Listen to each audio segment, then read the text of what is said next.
dono da casa está na casa. Jesus. Nessa noite o Senhor já tem confirmado a sua palavra de várias maneiras. O pastor, enquanto orava, falava sobre caminhos que serão abertos. O irmão, quando leu a palavra inicial deste culto, leu o Salmo de número 46. Deus é o nosso refúgio, fortaleza, socorro bem presente na hora da nossa angústia. E nós vamos falar de um povo que estava angustiado, mas que carregava sobre si uma promessa de Deus. Abra sua Bíblia comigo no livro de Salmos, de número.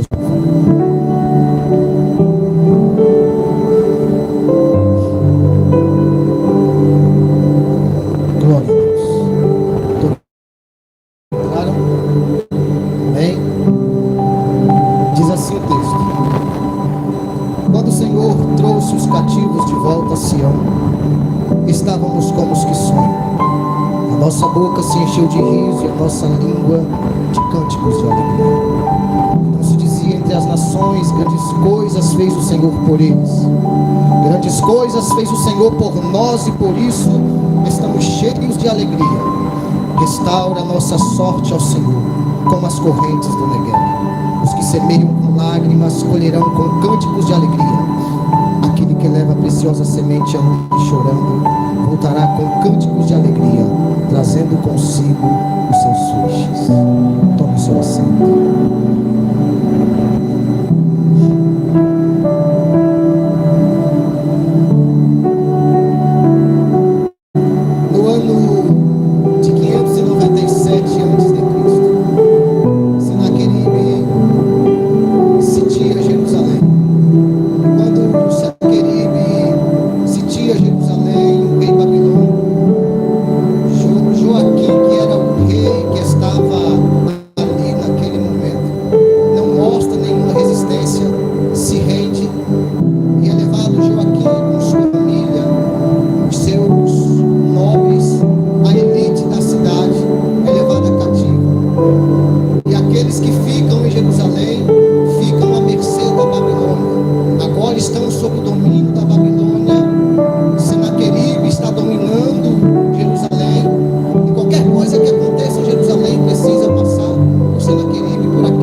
Por causa da sua própria desobediência. O povo foi desobediente a Deus.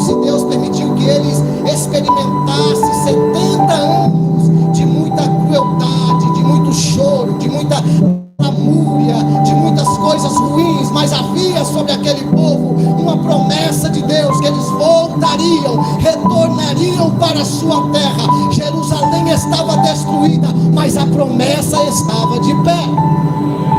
A cidade estava caída em ruínas, mas a promessa não estava. A promessa ainda estava viva, e Deus permitiu que tudo aquilo acontecesse por causa da desobediência do povo. Quando o povo de Deus desobedece, Ele não permite que coisas ruins aconteçam para nos destruir. Ele permite muitas vezes que coisas ruins aconteçam para que você volte para o caminho, para que você não se perca no caminho. Deus não quer te matar ou te destruir ou te humilhar. Ele quer apenas que você permaneça no caminho. E todas as vezes que você está saindo do trilho, às vezes Deus permite que de fato algumas coisas ruins aconteçam para que você entenda que Ele é o Senhor da sua vida e que sem Ele você não pode mais viver. O povo de Israel era o povo escolhido de Deus, e eles precisavam entender isso, que sem Deus eles não conseguiriam fazer mais nada. Eles não chegariam mais a lugar algum se não dependesse única e exclusivamente de Deus. Você, eu, todos nós que aqui estamos, dependemos exclusivamente de Deus.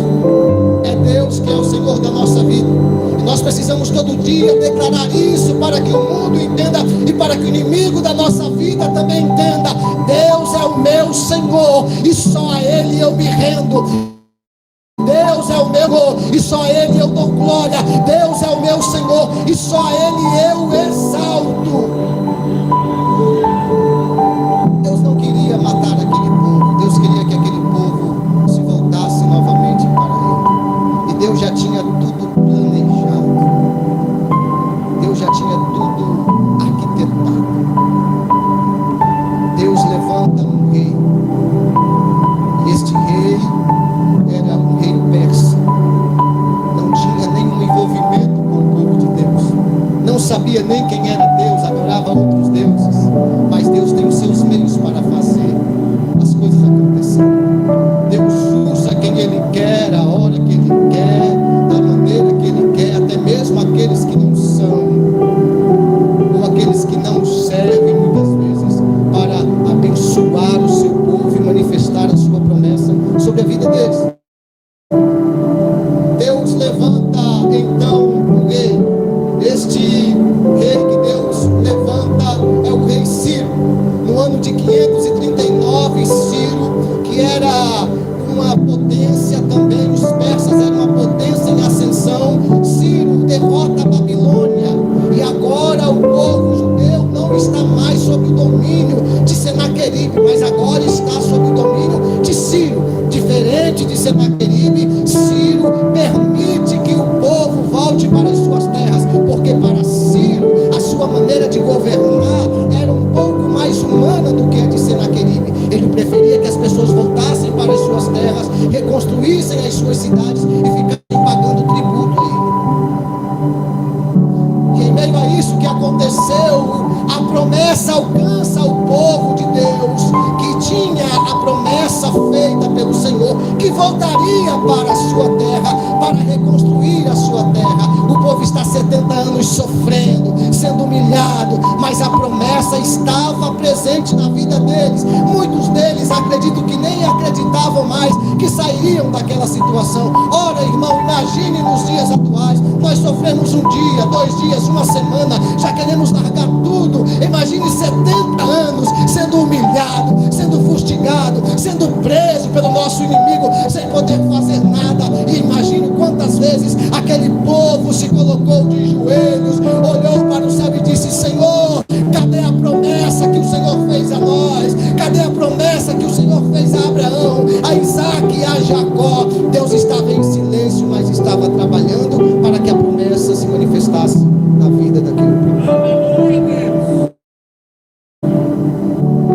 Muitas vezes Deus fica em silêncio. Isso não significa que Ele está indiferente ao seu sofrimento, à sua dor. Isso significa que Ele está trabalhando no silêncio. Às vezes o que Ele quer de você também é o silêncio. Às vezes Deus fica em silêncio dizendo assim: filho, fica em silêncio, para de murmurar um pouquinho, para de reclamar um pouquinho, para de ficar duvidando. Eu sou Deus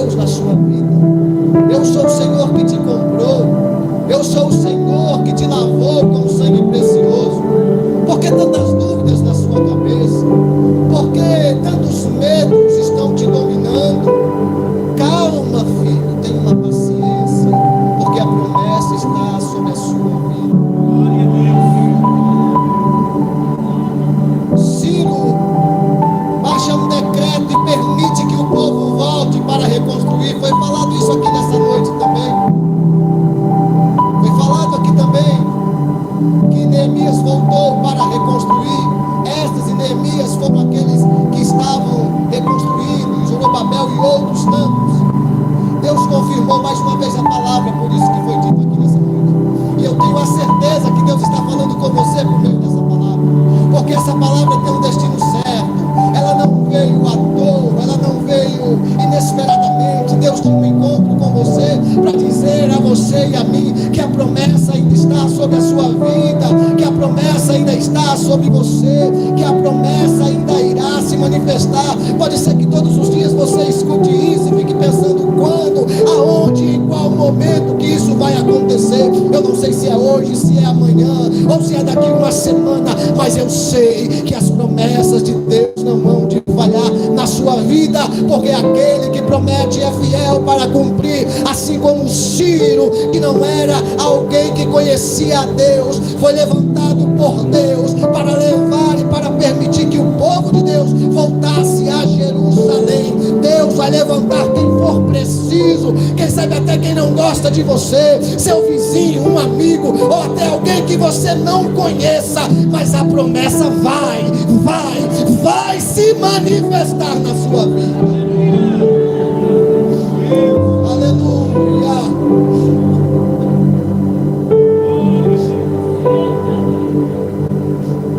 Deus promete que o povo vai voltar por meio de Jeremias.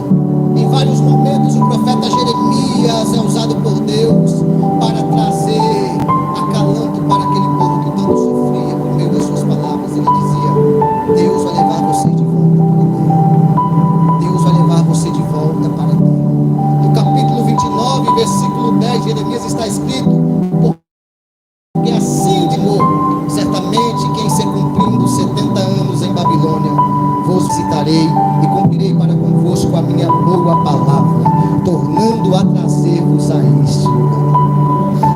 Deus estava dizendo: eu vou levar vocês de volta. Sou eu, é a minha mão que vai conduzir. Vocês não precisam de exército, não precisa de espada, não precisa de poder bélico, não precisa de outra coisa a não ser confiar em mim, porque eu, Senhor, vou levar vocês de volta.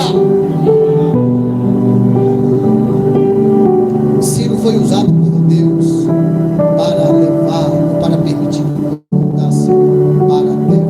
Isaías capítulo 45 se relaciona também com esse texto que nós lemos do Salmo 26. Isaías está fazendo um relato do que estava acontecendo e de como Deus usou Ciro para levar o seu povo de volta. No capítulo 45, a partir do versículo 1, Deus diz assim por meio de Isaías: assim diz o Senhor ao seu ungido, a quem tomo pela mão direita para bater as nações diante da sua face e desarmar os seus reis, para abrir diante dele as portas e elas não se fecharão. Eu irei adiante de ti, endireitarei os caminhos tortuosos, quebrarei as trancas de bronze, despedaçarei os ferrolhos de ferro e te darei os tesouros escondidos e os segredos bem guardados, para que você saiba que eu sou o Senhor, o Deus de Israel, que te chama pelo teu nome. Ainda que não me conhecia, eu coloquei em você um nome e um sobrenome. Tu és meu, por amor do meu servo Jacó e de Israel eu te chamei.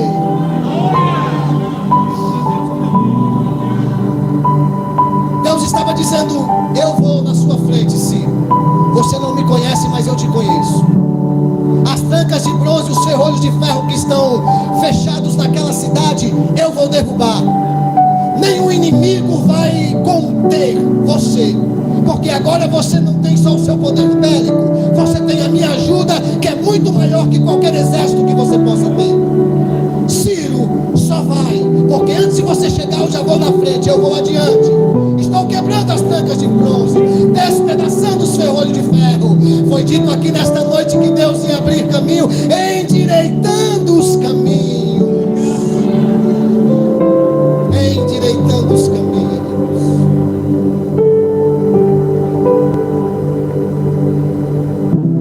O Salmo de número 126 que nós lemos, eu já vou encerrar. Ele é um canto de gratidão e reconhecimento aos feitos de Deus. Ele pertence a um compilado de salmo de degraus.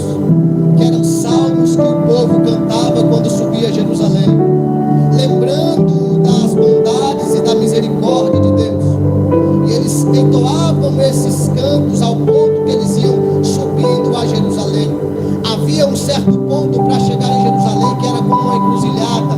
E nesse lugar que eles se encontravam, vinham pessoas do sul, do norte, do leste, e eles se encontravam naquele lugar. E quando todos se encontravam, subiam juntos, cantando e celebrando esses hinos de degraus e agradecendo a Deus por todas as suas maravilhas. Irmão, se eu dissesse para você, dê glória pelo que você está, pode ser que você não tivesse nenhum motivo para dar glória no momento que você está agora. Mas olha um pouquinho aí para trás, recorda um pouquinho o que Deus tem feito na sua vida. Será que isso não é o bastante para você exaltar a Ele nesta noite? Será que as maravilhas que o Senhor fez não são bastante para que você levante a sua voz e diga: Deus, muito obrigado? Será que não é o bastante para que nós, como este povo, levantemos a nossa voz e digamos: a nossa boca se enche de alegria, os nossos lábios se enchem de riso, porque grandes coisas fez o Senhor por nós, por isso estamos alegres. Por isso estamos alegres.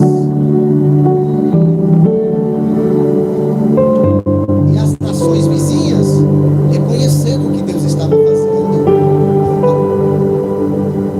As pessoas vão ter que reconhecer o que Deus está fazendo.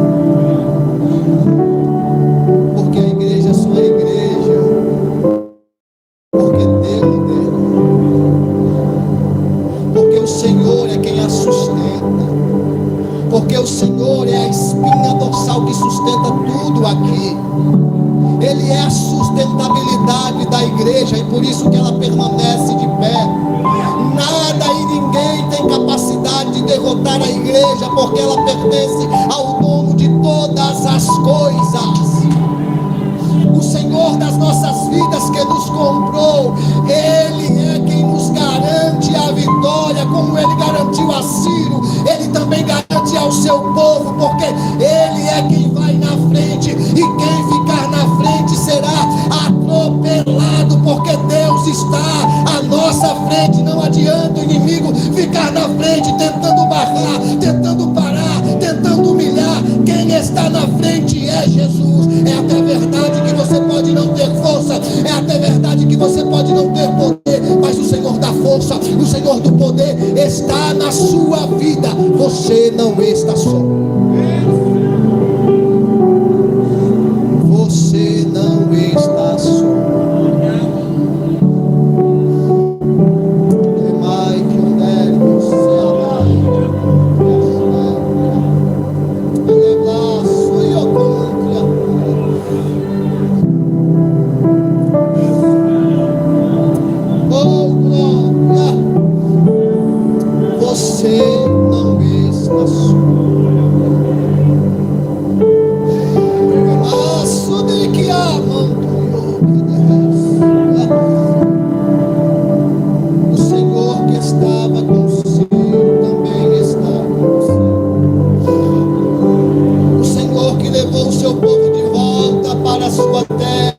Reconstruir a cidade, o templo, e já disse nesta noite que a glória da segunda casa será maior do que a da primeira. Ele é Senhor da sua vida. E sabe por que o Senhor disse aquilo? Porque o povo estava preocupado, porque naquela casa não tinha tanto ouro como na outra, não tinha tanto bronze e tanta prata. Jesus estava dizendo assim, ou melhor, Deus estava dizendo: porque vocês estão preocupados com o ouro, com a prata? Eu sou o dono de tudo isso. A glória será maior, não é por causa do ouro, não é por causa da prata. A glória será maior, porque a minha presença será mais intensa entre vocês. E aonde a minha presença está, pouco importa o ouro e a prata, o que importa é a minha presença, e por isso a glória será maior. Por isso a será maior.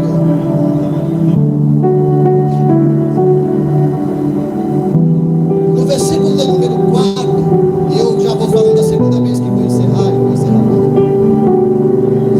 o salmista Davi, ele diz assim: está essa sorte, ó Senhor, como as correntes do Negueb. Negueb é um grande deserto, 60% de todo o território de Israel é um deserto de pedra. Não tem nada lá, só pedra, só pedra. Se você for lá agora, em fevereiro, você vai encontrar alguma coisa ali, porque lá está no tempo do inverno. Lá é tempo do inverno. De dezembro a meados de março é um mês de Quisleu, que é o tempo do inverno em Israel. E acontece um fenômeno muito interessante naquele deserto. Aquele deserto de pedra no tempo de inverno. Algumas chuvas caem sobre aquele deserto. Por ser um deserto de pedra, a água não penetra para a terra. Se formam alguns veios pequenos de rio. E depois que a água desemboca no rio, ou no rio de Zim, passando-se alguns dias, naquele lugar que era morto, um lugar ermo, sem vida, sem nada, começa a aparecer algumas plantas. Algumas flores começam a aparecer naquele lugar. Mas como pode flores aparecer no deserto? Porque as torrentes do sul estavam vindo. E quando as torrentes do sul vinham, as águas do sul vinham e enchiam aquele lugar, as flores começavam a brotar. O salmista Davi está dizendo: Senhor, o meu coração está sequíssimo como o Querite, o meu coração está sequíssimo como o Negueb, Senhor, mas eu sei que as torrentes do sul estão vindo, e quando elas chegarem até a mim, até onde tem pedra vai florescer, até onde tem pedra as flores vão surgir, aonde não tem vida, a vida vai chegar, aonde está ermo, o Senhor vai trazer a vida novamente.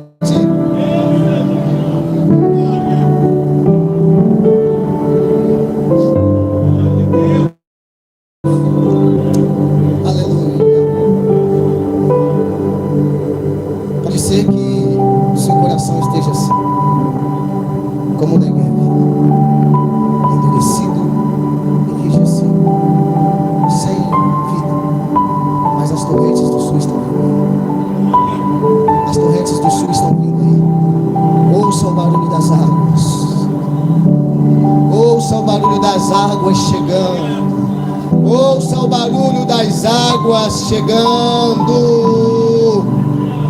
aleluia.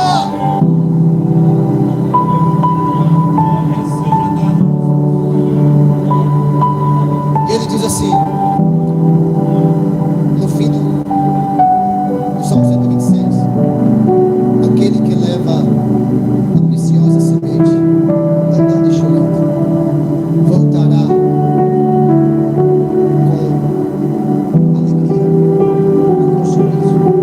trazendo consigo seus olhos.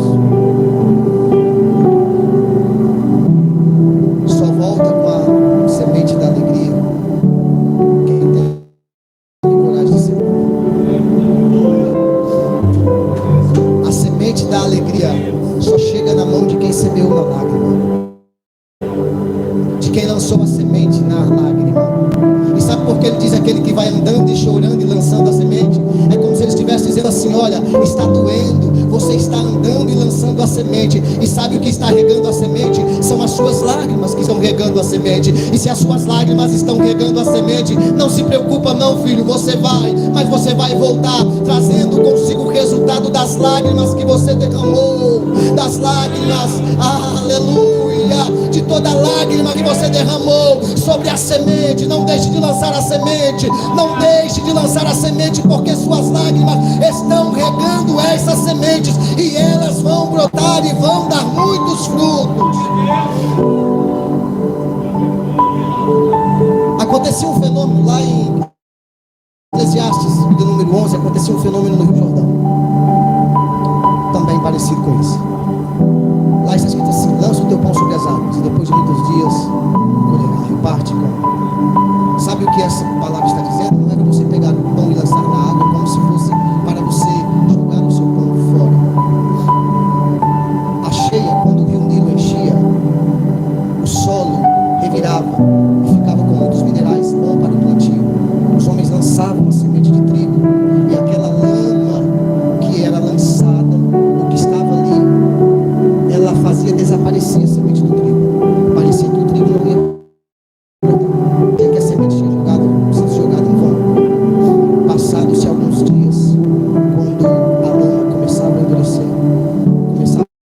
a brotar aquele trigo que foi lançado. Pode ser que você lançou sementes, e essas sementes parece que desapareceram, e essas sementes parece que sumiram, e essas sementes parece que foram engolidas. Mas olhe com mais atenção: os brotos estão surgindo, o trigo está surgindo, o broto está surgindo para a glória do nome de Jesus. Que Deus abençoe a sua vida.